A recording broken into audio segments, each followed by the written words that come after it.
সবার টেস্ট তো একরকম না, কারোটা হয়তো একটু বেশি, কারোটা একটু কম, কেউ হয়তো বা সুগার বেশি খায়, কেউ হয়তো বা সুগারটা কম খায়, কেউ ক্রিম বেশি খায়, কেউ ক্রিমটা ওভারঅল কম খায়।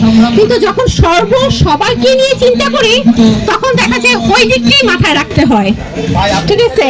এখন কারো কাছে যদি ক্রিম বেশি হয়ে থাকে বা সুগার বেশি হয়ে থাকে সেই জন্য আমি কমাপ রাখছি।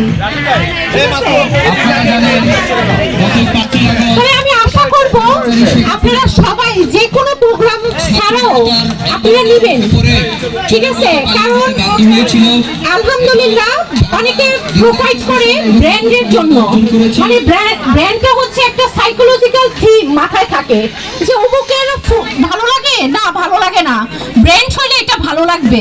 কিন্তু আমি অরিজিনাল ভাবে বলি যে ব্র্যান্ড হইলেই যে ভালো লাগবে আর হোমমেড হইলেই যে খারাপ হবে, এই চিন্তাটা একটু মাথা থেকে ছাড়তে হবে, এটা অবশ্যই, এটাই আর কিছুই না। তবে খুব খুশি হইলাম সবাইকে দিচ্ছে এটা, আলহামদুলিল্লাহ। যাক, যদি কারো থাকে আমার বড় মেয়ে আমার হেল্প হ্যান্ডার, এবং আমার সাথে ওর বাবা সহযোগিতা না করলে আমি পারতাম না। কালকে রাত 2টা পর্যন্ত ছিল আমার সাথে।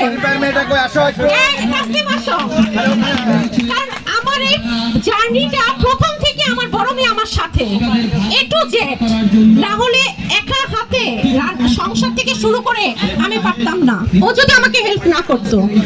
কারণ সর্বস্ব, ও আমার সাথে সর্বস্ব। আমার ছোট আরেকটা আছে।